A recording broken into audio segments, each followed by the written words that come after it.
When Anna Delvey arrived on New York's party scene in 2016, she turned a lot of heads. She was name-dropping New York's elite, staying at lavish hotels, getting $400 eyelash extensions, and eating things that weren't on the menu at some of New York's most expensive restaurants. Places I couldn't get into if I offered to pay double and sit in the kitchen. She often tipped in $100 bills, even for things people don't tip for. Point is, she had all this money, but no one around her really knew where it was coming from. I heard her parents were Russian oil billionaires. Excuse me, I have to get a drink. No, I heard they're billionaires, but in green solar energy. Bye. I said bye. Bro, I heard her parents were diplomats and she got all her money from a trust fund, bro. You spot me, bro? Actually, none of those are true. Anna Delvey's parents are everyday people. Her dad drives a truck in Germany. She's just a really good liar, allegedly. And those lies defrauded banks, hotels, restaurants out of hundreds of thousands of dollars. Hey everyone, I'm Patrick Jones and welcome to The Vault.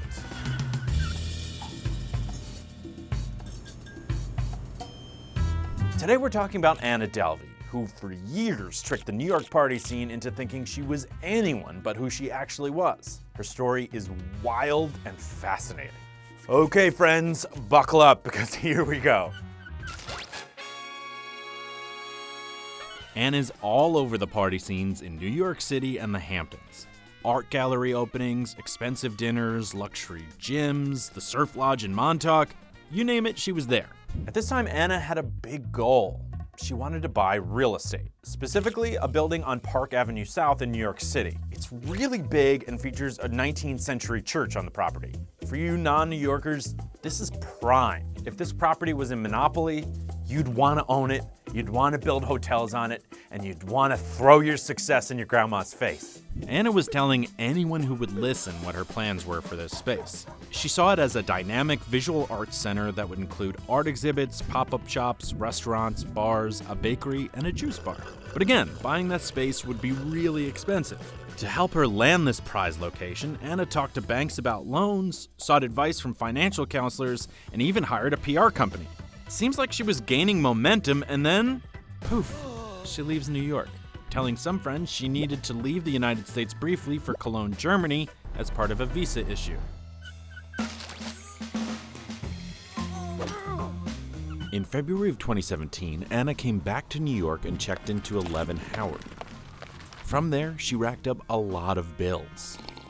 She would attend expensive personal training sessions and eat at Le Coucou, which is a restaurant owned by 11 Howard, meaning she could charge these meals to her hotel bill. At the restaurant, Anna was a regular, and charming enough that the head chef wouldn't mind making her elaborate things that weren't on the menu. I don't think they'd even allow that at Denny's. Now we've hit the first patch of trouble for Anna. 11 Howard realized they didn't have a working credit card on file, and her bills were piling up. Don't forget, her Le Coucou bills are on that tab as well.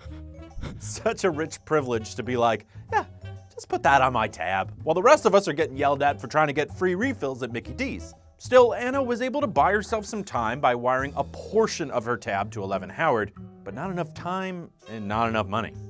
During this controversy, Anna left the city on a $35,000 private jet ride to Warren Buffett's Berkshire Hathaway annual stockholders meeting in Omaha, Nebraska. Yes, I know. She's having money problems and also spending $35,000 on a private jet. We'll come back to that, I promise. When she got back from Nebraska, Anna connected with Rachel Williams, a photo editor at Vanity Fair.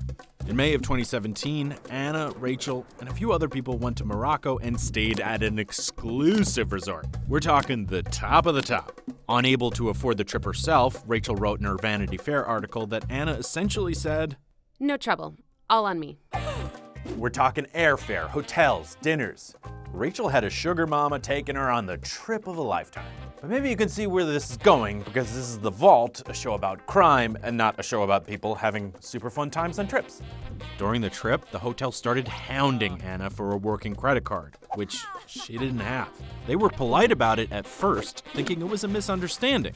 But eventually, the hotel came down on their group hard. People from the hotel were fired for this. There was a lot of pressure here. So the staff cornered Anna and Rachel in their room and demanded someone hand over a credit card. That person ended up being Rachel. Rachel describes Anna as annoyed that the hotel was holding her up and said to Rachel, Listen, it's just a little mix-up. Can you cover this and I'll pay you back in a week? At the time, Rachel was making under 60 grand a year and was now in the hole for more than $62,000. If you want more details on the trip, there was a great article in Vanity Fair about it all. When Anna arrived back in New York City in June of 2017, she couldn't go back to 11 Howard because they locked her out and took all of her stuff. So Anna checked into another luxury hotel, the Beekman, but got the boot from them too. There she had racked up a bill of $11,000. I still can't believe these places let her go without a working credit card on the spot. But that's the thing about Anna. She was so good at playing this rich character that these places just assumed she was good for the money. Meanwhile, Anna's situation was becoming more dire. Her biggest goal, the property on Park Avenue South, was sold to someone else. The thing is, if that venture was successful, she easily could have made enough money to pay everyone back. On top of that, the press caught up to her. The New York Post came out with an article asking who this woman was who keeps staying at luxury hotels only to stiff them on the bill. And the press weren't the only ones. Turns out the New York DA was already on to Anna.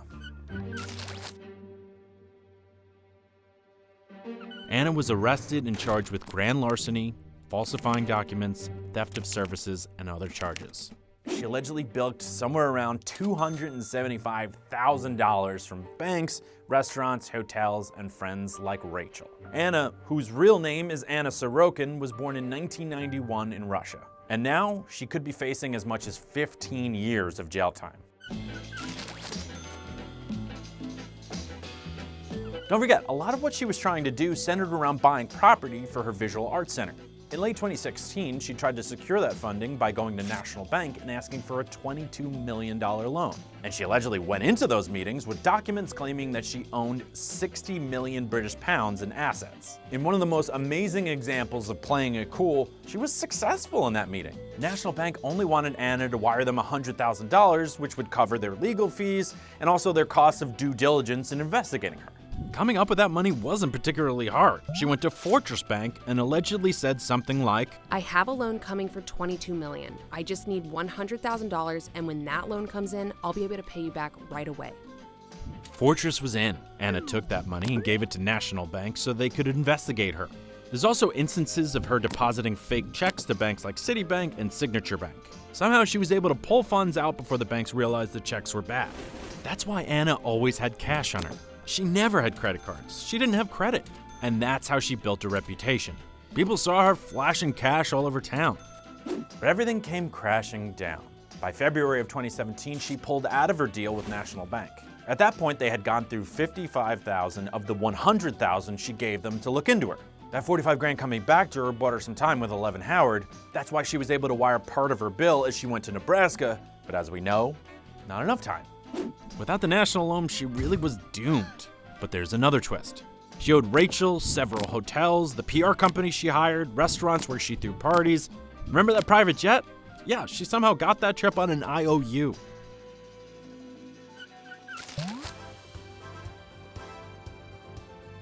With all the press covering Anna's story, she seemingly has turned into the celebrity she pretended to be. There's even a reported Netflix series in the works where Anna will be played by Jennifer Lawrence. That's as celebrity as it gets. If there was ever a movie about the vault, I'd be played by Macaulay Culkin.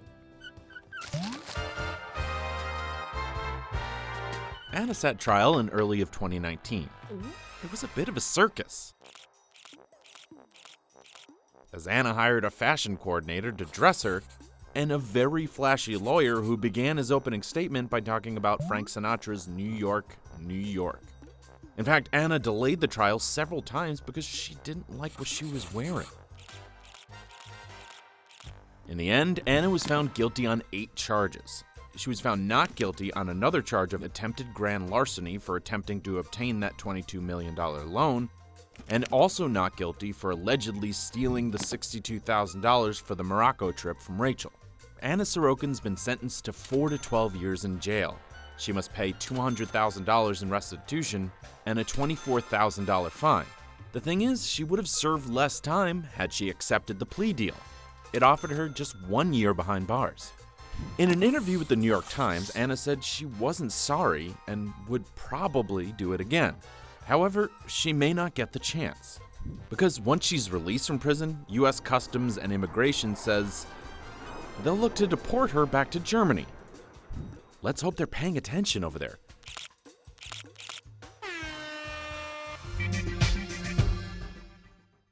Thank you, everybody, for watching The Vault. If you liked what you saw, please like, comment, subscribe. If you have stories that you'd like to see us animate and have fun with that are related to financial crime, we'd love to hear about it. Who doesn't like a good, true financial crime story? Thank you very much for watching.